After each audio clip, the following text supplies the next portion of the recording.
Kita terbatas, Tuhan tidak terbatas. Dialah yang memikul kelemahan kita dan menanggung penyakit kita. Matius pukul 8:17. Perlu disadari bahwa sampai kapanpun kita tidak akan pernah bisa sama persis seperti orang lain.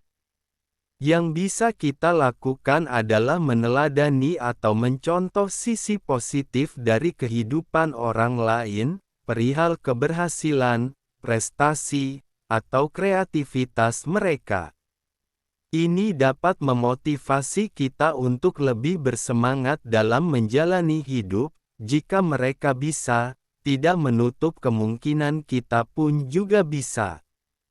Mengapa tidak? Mungkin saat ini kita merasa minder, berkecil hati, mengasihani diri sendiri, dan berputus asa oleh karena kelemahan yang kita miliki.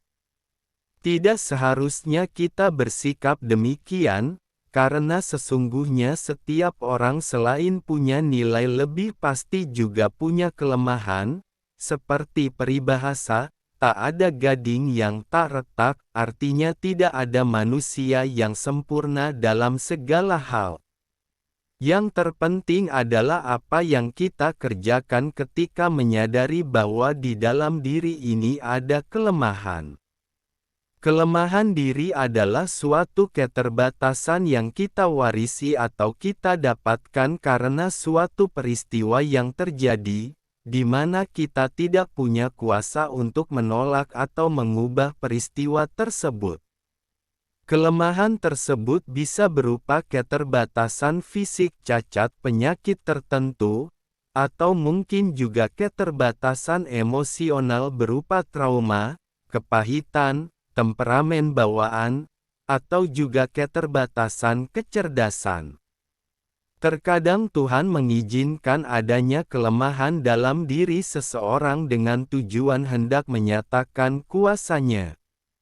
Tuhan berkata, "Cukuplah kasih karunia-Ku bagimu, sebab justru dalam kelemahanlah kuasa-Ku menjadi sempurna."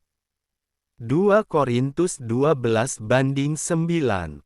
Kita tahu bahwa Tuhan tidak pernah terkesan dengan kepandaian, kegagahan, kecantikan, kemampuan, ataupun kekuatan seseorang yang sering kali membuat mereka merasa cukup dengan apa yang dimilikinya.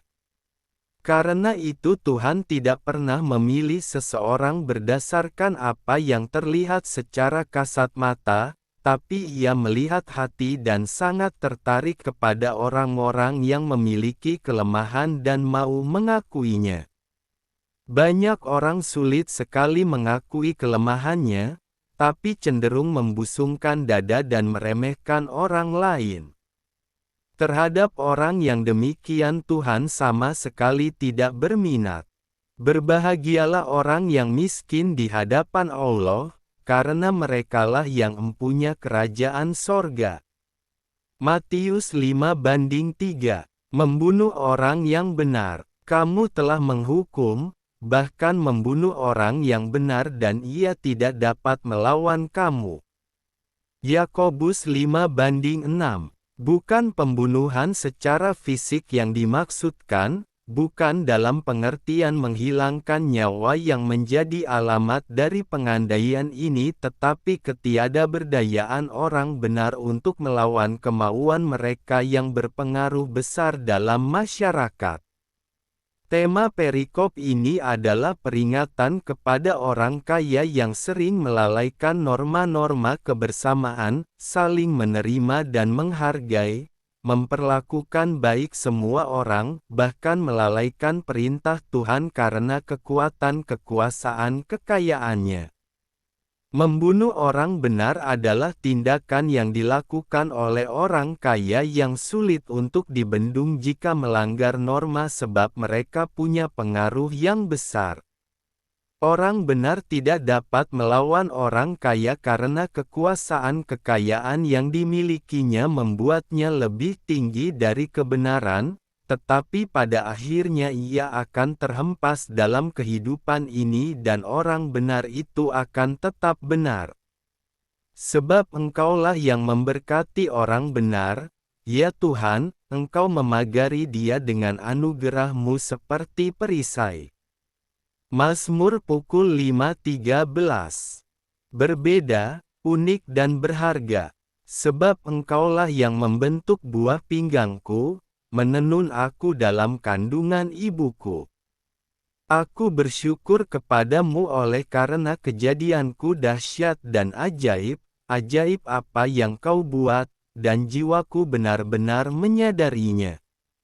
Mazmur 139:13-14. Tidak ada seorang pun di antara miliaran insan di bumi ini yang sama persis. Setiap orang pasti memiliki perbedaan dan karakteristik masing-masing. Anak yang dilahirkan kembar sekalipun, meski punya kemiripan rupa, dalam banyak hal pasti berbeda, sebab Tuhan membentuk kita dalam rahim ibu dengan keunikan tersendiri. Setiap kita dibentuk oleh Tuhan sedemikian rupa. Petik 2. Engkaulah yang membentuk buah pinggangku, menenun aku dalam kandungan ibuku, kejadianku dahsyat dan ajaib. Ayat Nas artinya Tuhan terlibat secara aktif dan penuh dengan kreativitas. Bahkan Dia sendiri memperhatikan bayi sejak masih dalam kandungan ibunya, mulai dari janin itu berkembang sampai membuat rencana bagi hidupnya kelak. Tuhan berkata, "Sebab aku ini mengetahui rancangan-rancangan apa yang ada padaku mengenai kamu, demikianlah firman Tuhan, yaitu rancangan damai sejahtera dan bukan rancangan kecelakaan, untuk memberikan kepadamu hari depan yang penuh harapan." Yeremia 29:11. Tuhan juga melengkapi kita dengan karunia-karunia yang berbeda, demikianlah kita mempunyai karunia yang berlain-lainan menurut kasih karunia yang dianugerahkan kepada kita, Roma 12:6. Setiap orang berbeda dan punya keunikan, masing-masing diperlengkapi pula dengan karunia yang berbeda-beda.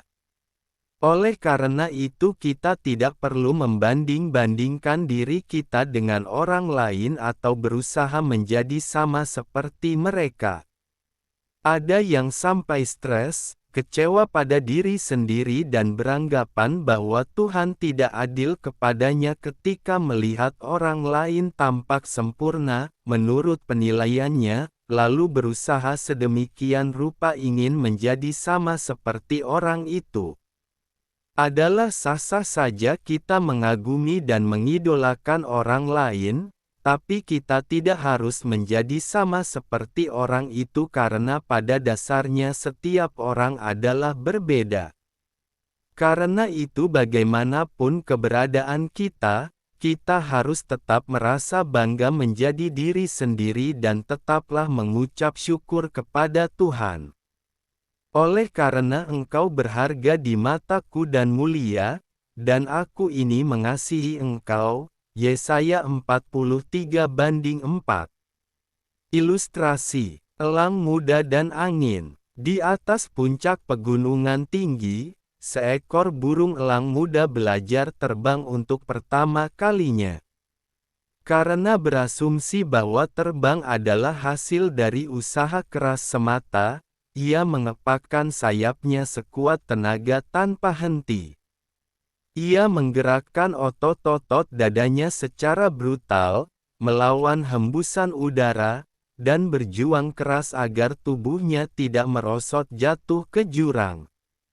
Setiap sore, elang muda itu mendarat di sarangnya dalam keadaan lelah luar biasa, napasnya tersengal-sengal, dan badannya pegal-pegal.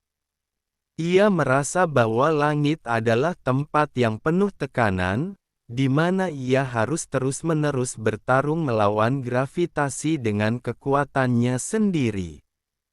Hingga pada suatu siang yang terik, ia memperhatikan seekor elang lain melayang-layang dengan anggun di angkasa. Elang itu sama sekali tidak mengepakkan sayapnya. Kedua sayapnya hanya terbentang lebar, tenang, dan diam, namun tubuhnya justru terangkat makin tinggi melintasi puncak-puncak bukit. Elang muda itu terbang mendekat untuk melihat rahasianya. Rupanya, elang tersebut tidak sedang bertarung melawan udara. Ia sedang menumpang hembusan udara hangat yang membumbung naik dari permukaan bumi yang dipanasi matahari. Angin hangat itu sudah ada di sana sepanjang waktu, tak terlihat, siap mengangkat siapa saja yang mau mempercayakan tubuhnya. Elang muda itu memberanikan diri untuk berhenti menggerakkan sayapnya secara brutal. Ia meluruskan kedua sayapnya, merilekskan otot-ototnya, dan membiarkan dirinya ditopang oleh hembusan udara hangat yang mengalir dari bawah. Seketika, tanpa lelah dan tanpa cucuran keringat, tubuhnya melayang naik ke atas secara perlahan dan stabil. Untuk pertama kalinya, ia tidak lagi bertarung dengan langit, melainkan menikmati kebebasan dan pemandangan luas yang terhampar di bawahnya dengan penuh ketenangan. Dalam menjalani hidup sehari-hari, kita seringkali terjebak dalam keletihan mental karena merasa seluruh beban, keberhasilan, dan masa depan sepenuhnya berada di atas otot dan usaha kita sendiri. Kita bekerja, berpikir, dan khawatir secara berlebihan, kita mengepakkan sayap kita hingga lelah seolah-olah jika kita berhenti sejenak, hidup kita akan langsung jatuh berantakan. Padahal, ada saatnya dalam hidup kita perlu belajar untuk berhenti mengandalkan kekuatan diri sendiri dengan penuh obsesif. Tuhan tidak pernah merancang manusia untuk hidup dalam kepanikan yang terus-menerus. Ada kasih karunia, pemeliharaan, dan penyertaan-Nya yang selalu hadir di sekitar kita seperti angin termal yang tak terlihat namun sanggup menopang. Tugas kita seringkali bukan mengepakkan sayap lebih kencang hingga habis tenaga tetapi merentangkan sayap iman, tenang, dan belajar percaya pada penyertaan-Nya yang sudah tersedia. Diberkatilah orang yang mengandalkan Tuhan, yang menaruh harapannya pada Tuhan. Ia akan seperti pohon yang ditanam di tepi air, yang merambatkan akar-akarnya ke tepi batang air, dan yang tidak mengalami datangnya panas terik, yang daunnya tetap hijau, yang tidak khawatir dalam tahun kering, dan yang tidak berhenti menghasilkan buah. Yeremia 17:7-8